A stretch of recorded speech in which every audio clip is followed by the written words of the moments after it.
Ce jour est dédié pour la Refoua Shlema, la guérison complète et rapide de Ephraim Mordechai ben Esther, Bezrat Hashem. Amen.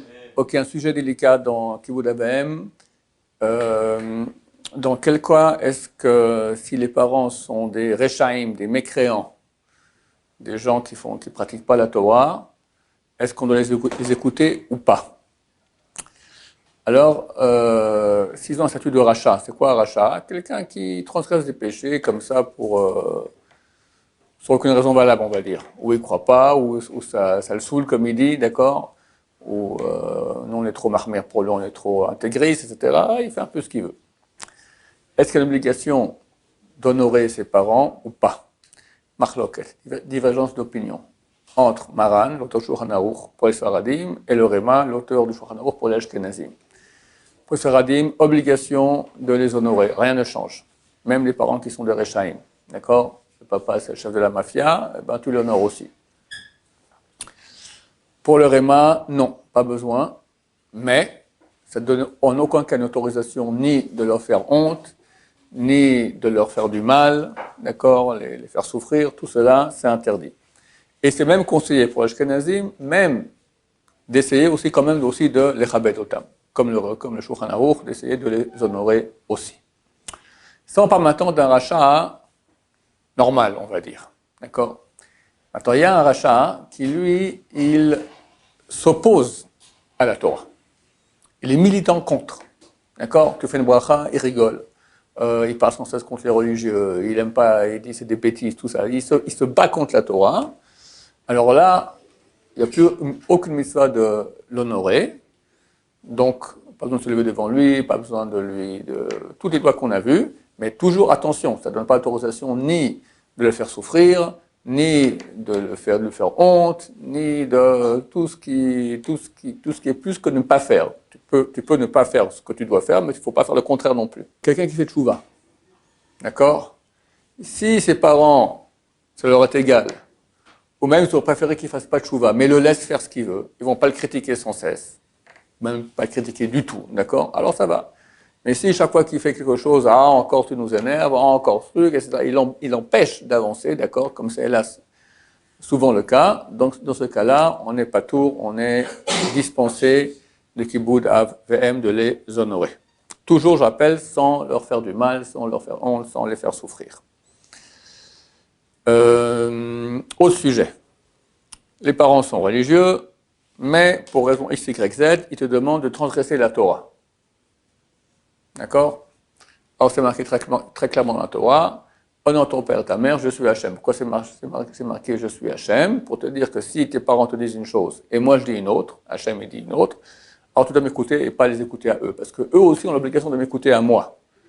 Donc la parole des parents est annulée chaque fois qu'ils nous demandent de transgresser une loi de la Torah, que ce soit une loi positive ou une loi négative, mais pas les tefs, mais pas un tzitzit, il fait trop chaud maintenant avec tel katan, qu'est-ce que tu te casses la tête comme ça, transgresse un interdit, que ce soit aussi des rabbanan, fais pas une bracha, fais pas la prière, même si c'est une coutume du peuple d'Israël.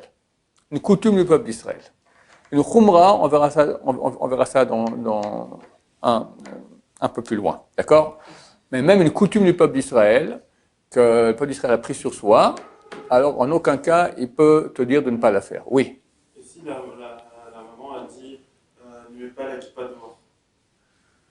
Alors là, c'est une question intéressante. Ne mets pas la kippa dehors. Elle ne le dit pas contre la Torah. Elle le dit maintenant tout simplement pour des raisons de sécurité. Alors ça dépend où.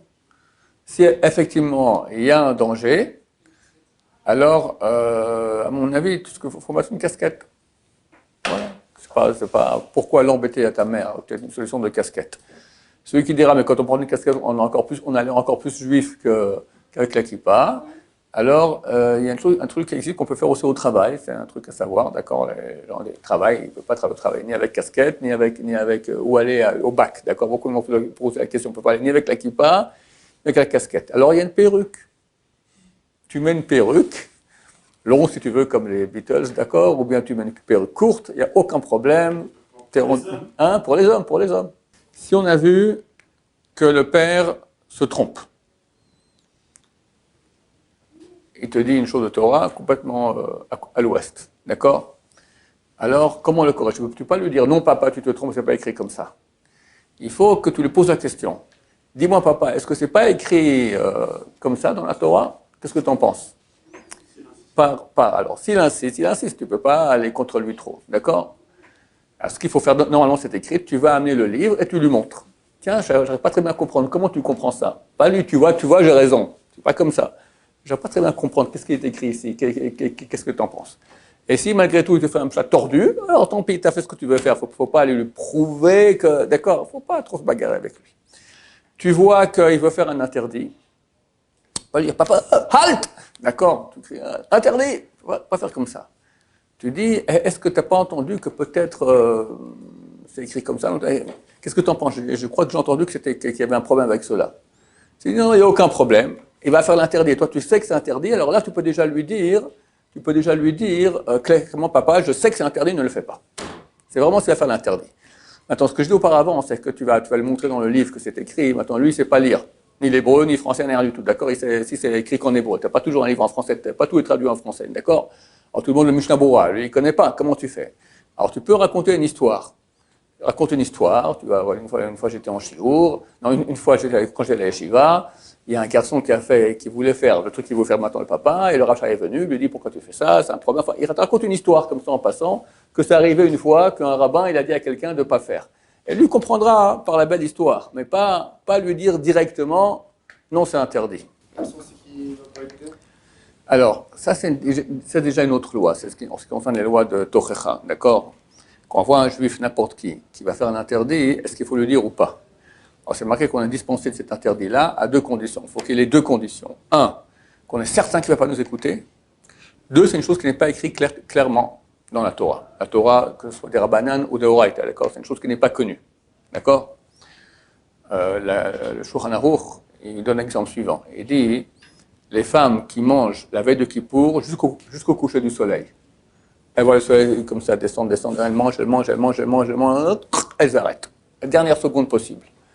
C'est interdit. Pourquoi il y a mis ça de la Torah, de Oraita, de jeûner déjà la veille. C'est marqué dans la Torah. Une fois c'est marqué dans la Torah, vous jeûnerez le 10 du mois de Tishri, c'est marqué le 9 du mois de Tishri. De là, on apprend qu'il faut jeûner aussi le 9 du mois de Tishri. Donc, la veille, il faut commencer à jeûner un peu.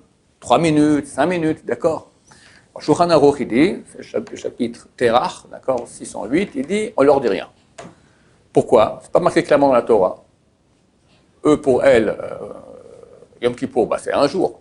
Bien Rama lui dit, non, il faut déjà commencer avant. T'es fou, déjà on a 25 heures à tenir comme ça encore, vous rajoutez encore, ils sont complètement fous ces rabbins, d'accord? Donc elles vont manger. Donc c'est mieux vaut ne rien leur dire pour qu'elles soient shogegim. Ça c'est la loi stricte. Maintenant, dans tous les cas où on voit que si on va parler, ça va faire des histoires. Alors c'est marqué que Shem Shemisa Lomar d'avoir à Nishma, de même qu'il y a une mitzvah d'entendre, de dire une chose qui peut s'entendre, car mitzvah chez Lolomar, de même il y a une mitzvah de ne pas dire une chose qui ne s'entend pas. Tu sais très bien que ça ne sert à rien. Ça va faire des histoires. Tu te tais. Voilà. Ça veut dire, mets-toi ces histoires, tu me casses les pieds, etc. avec ta yeshiva. Oui. Rabbi Akiva, il ne disait pas que de cette génération, il y a personne qui était capable de faire des histoires. En plus. Alors, c'est vrai qu'aujourd'hui, même pour faire un reproche, il faut qu'on soit propre de ce péché-là. Il faut faire Shem Shamaï. Mais c'est un cas par exemple. Ici à la yeshiva, moi je vois un élève qui fait quelque chose de pas bien. Je peux aller lui dire. Voilà, c'est normal. Donc, le Rabbi Akiva, il parle pas dans tous les cas. Donc, tout dépend dans quel cas tu parles. Si tu sais que ça ne va pas faire d'histoire, c'est rare, hein.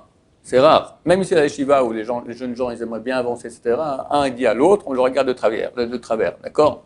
Tu as fait un shonara, tu as fait comme ci, tu as fait comme ça. Les gens n'aiment pas ça. C'est très délicat. Ok, un autre sujet maintenant. Le papa ou la maman sont devenus fous. Psychiatrique aigu. D'accord?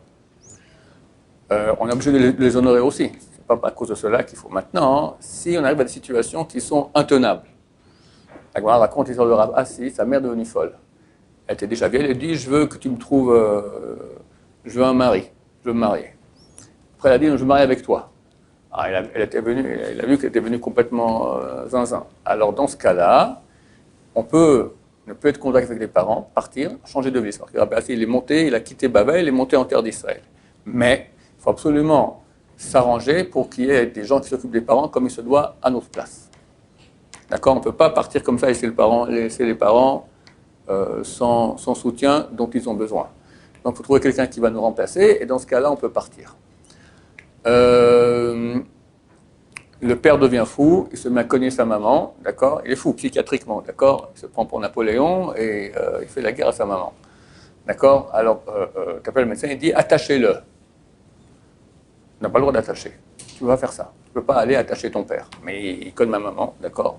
Alors, il faut aller prendre quelqu'un, je te paye, voilà, tiens, 100 €, tu vas, tu t'occupes de mon père, tu l'attaches. Toi, tu ne peux pas faire cela. Il faut payer des gens qui vont le faire à ta place. Qu'on avait dit qu'il ne fallait pas écouter les parents s'ils nous disent de transgresser la Torah, ça concerne aussi les enfants qui sont avant l'âge de bar mitzvah, d'accord? Ou bat mitzvah. Les enfants aussi ont une mitzvah de chinour, d'éducation. Toutes les mitzvahs chez eux sont des rabbanan, c'est comme une mitzvah des rabbanan, donc il ne faut pas qu'ils écoutent leurs parents. Idem dans Balam Chavero, entre l'homme et son prochain. Ton père est fâché avec Monsieur Dupont, d'accord? Monsieur Dupont-Cohen, et il te dit, je veux plus que tu lui parles. Mais toi, tu n'as rien comme M. Dupont-Cohen. Dans la rue, il te dit bonjour, tu réponds. Tu n'as pas du tout besoin d'écouter ton père, tu réponds bonjour, etc. Il n'y a aucun problème, tu restes en bonne relation. Ou par exemple, la famille est en bagarre avec une autre famille, et toi, tu veux aller faire la paix avec un de la famille. D'accord? Ton père, en aucun cas, je ne suis pas d'accord, on est en bagarre avec eux, tu ne vas pas faire la paix avec eux. Tu n'écoutes pas ton papa, et tu vas, ni ta maman, tu vas et tu fais la paix avec eux. Tu vas étudier la Torah avec un certain quelqu'un. Ton père te dit non, pas avec lui. Tu n'écoutes pas ton père, tu peux aller étudier avec lui sans aucun problème. Ton père te dit viens prier avec moi à la synagogue. C'est une synagogue bien, mais toi tu peux aller à une autre synagogue où on prie mieux. Tu peux aller à ta synagogue sans aller avec ton père. Tu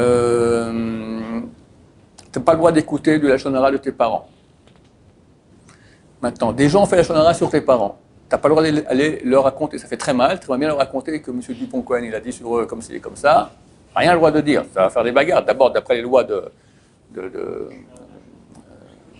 s'appelle de la réchilou, d'accord, tu n'as pas le droit d'aller leur raconter cela. Et en plus, d'accord, ça leur fera du mal, ça, ils vont souffrir de ça. Donc, pourquoi est-ce que tu parles? Donc, interdiction. On a le droit de l'étudier dans une autre ville, d'accord? Étudier la Torah, je parle.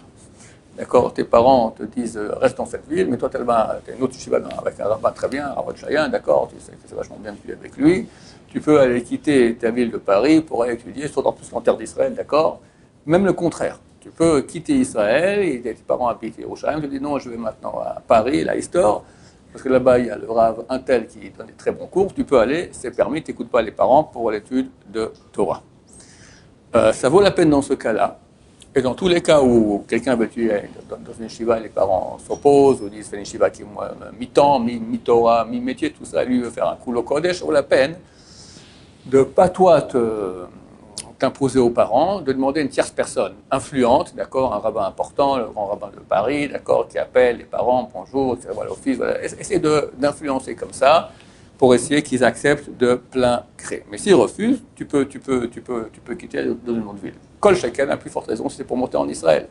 Même si ce n'est pas pour aller en yeshiva, tu veux maintenant monter en Israël, tu peux. À moins que les parents te disent, attention, en Israël, il y a un danger spirituel plus grand, c'est vrai, qu'en France, donc n'y va pas. Ça, c'est un bon argument, et là, tu es obligé d'écouter les parents. Si tu dis, je vais à la yeshiva en Israël, ça va. À la yeshiva en Israël, il n'y a pas de problème. Tu veux, je vais à Tel Aviv, au bord de mer, d'accord, là, en aucun cas, mieux vaut que tu restes à Paris.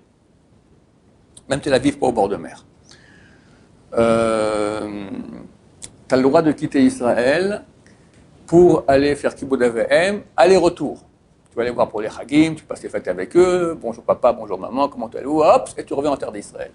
Mais ils te disent, quitte Israël pour venir près de nous, non, tu peux rester en terre d'Israël sans aucun problème. Ton père te dit, ton père ou ta mère, d'accord, ils sont malades, et les médecins ont dit, attention, vous ne lui donnez pas de cet aliment-là. S'il prend ça, il risque sa vie. Ça veut dire des aliments que les parents aiment beaucoup, d'accord? Alors ton père te dit, je t'ordonne en tant que ton père de m'amener cet aliment-là. Alors s'il y a un danger vraiment pour la vie du père, on refuse, on ne donne pas. Il peut hurler, faire tout ce qu'il veut, désolé papa, mais je veux que tu restes vivant, les médecins ont interdit, tu ne peux pas. Si ce n'est pas un danger de vie, c'est juste que c'est mauvais pour lui, alors s'il insiste beaucoup, on lui donne. S'il n'insiste pas beaucoup, on ne lui donne pas. Une khumra. Je fais une chose maintenant qui n'est pas obligatoire. Et mon père me demande de ne pas la faire. Alors ça dépend. S'il me demande de ne pas la faire, parce que si je la fais, je ne pourrais pas l'honorer dans les choses dans lesquelles j'ai une obligation de l'honorer. Le nourrir, l'habiller, donner à boire, l'amener, le sortir, d'accord. À cause de ma khumra, de la mesure de piété que je fais, alors je ne pourrais pas faire cela, et il me demande d'arrêter, je dois arrêter. Parce que ce n'est pas obligatoire, c'est une mesure de piété. Et Kibbout Abem, c'est très important, et là on parle du vrai Kibbout Abem, donc comme je dis, nourrir, donner à boire, etc. Là, un passe à la place de l'autre, on ne fera pas la khumra, la mesure de piété, et on les honorera. Mais si ce n'est pas pour cela, simplement eux, ça les embête, enlève ta barbe, d'accord. Toi, t'es Baba Salé. Baba Salé, il coupe jamais la barbe. Tu as une barbe comme un. D'accord. Ta mère te dit que arrange-la au moins. D'accord. C'est une khumra. Alors, s'ils donnent une bonne raison, les parents donnent une bonne raison valable, alors il faut les écouter. S'il n'y a pas une bonne raison valable, il ne faut pas les écouter. Qu'est-ce qu'une raison valable ou pas? Là, je ne sais pas quoi vous dire. Dans tous les cas, on appellera un rabbin compétent en la matière. C'est écrit dans Sefer Hasidim que si un enfant jeûne, il faut qu'il le cache de ses parents, parce que ça peut les embêter qu'il jeûne. Et si les parents voient et ils lui disent de ne pas jeûner, alors il doit ne pas jeûner. Néanmoins, il écrit aussi après cela que dans quel cas on parle, oui, il jeûne comme ci, comme ça, d'accord, qu'est-ce que j'en sais, il veut peut-être maigrir, ou d'accord, par chassidout, mais s'il le fait en tant que tikkun de ses péchés, il y a certains péchés qui demandent qu'on fasse des jeûnes de réparation. Et ses parents disent ne jeûne pas, il peut ne pas les écouter, mais il essaiera vraiment le plus possible de cacher cela pour pas que ses parents le voient. Monsieur a rencontré une jeune fille, veut se marier avec elle, et les parents disent jamais. Elle a rencontré un jeune homme, Leister, d'accord, rencontré, on fait un chidour, d'accord, et les parents ne sont pas d'accord. Dans tous les cas, que ce soit le garçon ou la fille, ils peuvent faire fi de ne pas écouter l'avis des parents, se marier avec qui ils veulent. C'est clair. Maintenant, si jamais les raisons qu'avancent les parents sont les raisons suivantes. D'abord, c'est une famille que si tu te maries avec eux, ça nous fait une honte à nous, d'accord? Le père, il est proxénète, ou il se joue de la mafia, ou qu'est-ce que j'en sais, d'accord? Ou des choses même moindres, d'accord? Ça ne correspond pas à nous. Alors, c'est pas maintenant que les parents te disent quoi faire à toi. Tu empiètes sur eux. Tu vas entacher leur famille à eux. Ou bien, il y a des bonnes raisons. Surtout au niveau de la pratique de la Torah. Le garçon, il n'est pas sérieux. La fille n'est pas sérieuse. Elle n'est pas pudique, etc. Dans tous ces cas-là, on fera une question à un rabbin qui tranchera, un rabbin compétent en la matière. Il faut absolument que les parents fassent attention de ne pas rentrer dans les affaires de Shlom Bayit des enfants. C'est une très grande manie, hélas, que la mère fait une remarque constructive à son fils concernant sa femme. Non, les parents ne se mêlent pas. Maintenant, si les parents se mêlent trop, et ça commence à faire des problèmes de Shlom Bayit dans le couple, et aussi des fois, tu as certains maris, d'accord, qui sont encore avec leur cordon ombilical avec leur mère. Il y a certaines communautés, je ne veux pas dire, d'accord, mais c'est de la folie pure, d'accord. C'est une fois par jour, au moins, ils parlent une demi-heure avec leur mère, ou un quart d'heure, d'accord.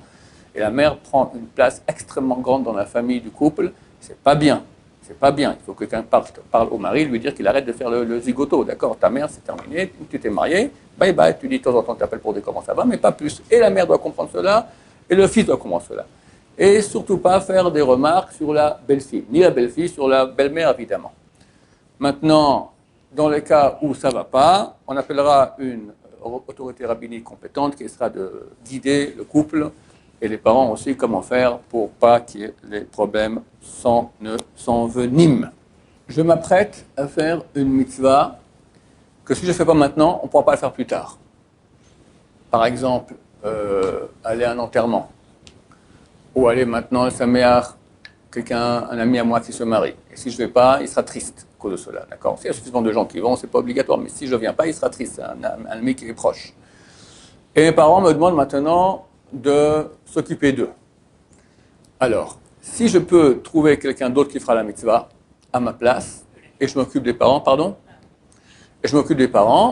alors je dois m'occuper des parents. Si je trouve personne, alors les parents passent avant. De quel cas on parle?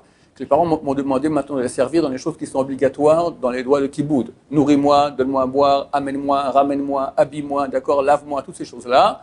Alors ça passe là-bas. Si ce n'est pas maintenant ces choses-là, simplement reste avec moi, j'ai envie de quelqu'un avec qui je vais parler, c'est des choses comme ça. Là, on va faire la mitzvah et on va pas rester avec les parents. Dans tous les cas, si j'ai déjà commencé la mitzvah, et mes parents m'appellent maintenant au milieu du mariage, au milieu de l'enterrement, viens, j'ai besoin de toi, fais-moi à manger, j'ai faim. D'accord? Alors si la mitzvah est déjà faite, je peux partir, mais si la mitzvah n'est pas faite et j'ai déjà commencé à la faire, je continue la mitzvah, et tant pis pour les parents. L'étude de Torah est tellement importante qu'elle peut nous rendre patour, nous dispenser du kibbutz avaim. Donc si quelqu'un maintenant il veut quitter sa famille, aller étudier à la yeshiva, même dans les cas où les parents ont besoin des enfants, alors il doit contacter une autorité rabbinique compétente, pas faire ça lui tout seul parce que c'est grave, et on lui dira qu'il faut trouver un arrangement de gens qui s'occuperont des parents, et il peut aller étudier la Torah loin des parents. Baruch Adonai, l'olam, amen, amen.